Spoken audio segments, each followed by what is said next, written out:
নমস্কার, কেমন আছেন সবাই? হেসেল ঘর টু ফোরে আপনাদের সবাইকে স্বাগত। আজকে শীতকালের স্পেশাল একটি রেসিপি আপনাদের সাথে শেয়ার করছি, নতুন আলু দিয়ে আর বড়ি দিয়ে পোস্ত। সঙ্গে থেকে পুরো ভিডিওটা দেখে নিন। আমি নতুন আলু ছোট ছোট সাইজের নিয়েছিলাম, তাই মাঝখান দিয়ে হাফ করে কেটে নিয়েছি।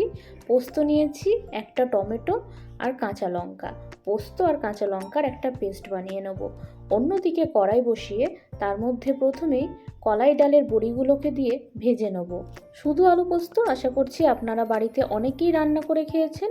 একদিন এই রেসিপিটা অবশ্যই ট্রাই করবেন। আর আমার রেসিপিগুলো যদি আপনাদের ভালো লেগে থাকে, আমার চ্যানেলটিকে অবশ্যই সাবস্ক্রাইব করে আমার পাশে থাকবেন। সবার আগে নোটিফিকেশন পেতে অবশ্যই বেল আইকনটা অন করে রাখবেন। বড়িগুলো এইরকম লাল লাল করে ভেজে নিয়ে আমি তুলে নেব। তেলের মধ্যে ফোড়নে দেবো শুকনো লঙ্কা আর কালো জিরে। ওই ফোড়ন দেওয়া তেলেই দিয়ে দেবো কেটে রাখা আলুগুলো আমি সেদ্ধ করে রাখিনি, তেলের মধ্যে দিয়েই ভেজে নিয়ে রান্নাটা করেছি।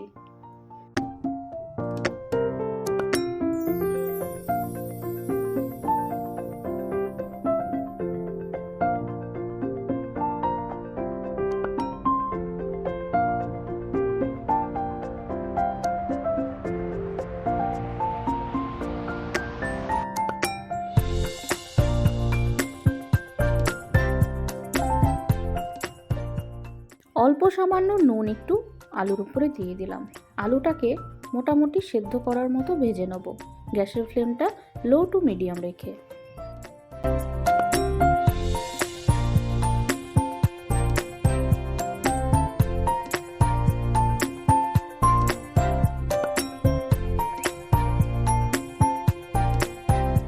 আলুর উপরেই এখন দিয়ে দিলাম টমেটোটা আপনারা পাকা টমেটোও দিতে পারেন, কাঁচা টমেটোও দিতে পারেন, বা যদি আপনারা পছন্দ না করে থাকেন সেই ক্ষেত্রে স্কিপও করতে পারেন।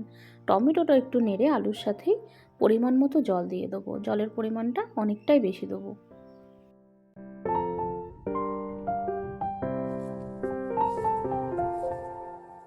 যেহেতু আমি পোস্ত রান্না করছি আর পোস্ততে হলুদটা যায় না, তাই আমি এখানে হলুদ ব্যবহার করিনি, কোনো লঙ্কার গুঁড়ো ব্যবহার করিনি, আর চিনিও ব্যবহার করিনি। নুন ঝালের স্বাদটা আপনারা আপনাদের মতন করে নেবেন। আর এই পোস্তটা একটু ঝোলের মধ্যেই হবে, তাই পোস্তটা ঝোলঝোলই বানাবো। পরিমাণ মতন জল দিয়ে উপর দিয়ে কলাই ডালের বড়িগুলো দিয়ে দিলাম, যেগুলো আগে আমি প্রথমেই ভেজে রেখেছিলাম সেইগুলো দিলাম। বড়িগুলো সেদ্ধ হয়ে যাওয়ার পরে লাস্টের দিকে আমি পোস্তটা দেব। পোস্তটা প্রথমেই দেব না, এখন আলু আর বড়িগুলো সেদ্ধ হওয়ার জন্য রেখে দেবো।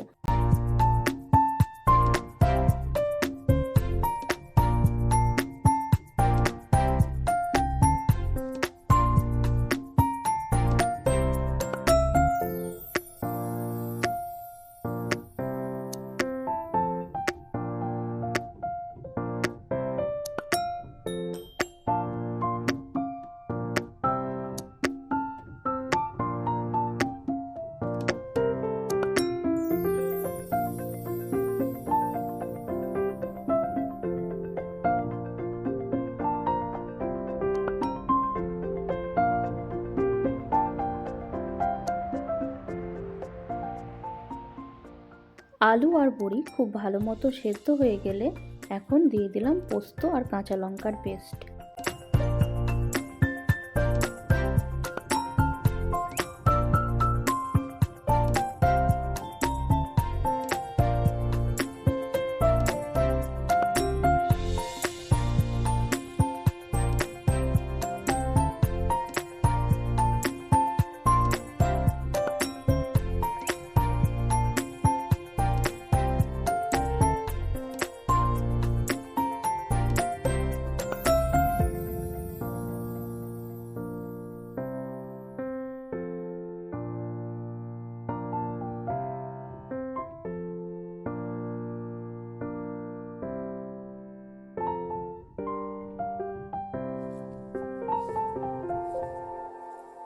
পোস্তটা এইরকম ঝোলঝোলে নামাবো। রান্না প্রায় কমপ্লিট। রান্নাটা নামানোর আগে অবশ্যই কাঁচা তেল উপর দিয়ে ছড়িয়ে নামাবো। যে কোনো পোস্ত বা সর্ষে রান্না উপর দিয়ে একটু সর্ষের তেল ছড়িয়ে নিলে রান্নার স্বাদটা আরও বেড়ে যায়। আলু বড়ি পোস্তর রেসিপি আজকে আপনাদের কেমন লাগলো আমাকে অবশ্যই জানাবেন। ভালো লাগলে লাইক কমেন্ট শেয়ার করে দেবেন। দেখা হবে আবারও অন্য কোনো রেসিপি নিয়ে। ভালো থাকবেন, সুস্থ থাকবেন। নমস্কার।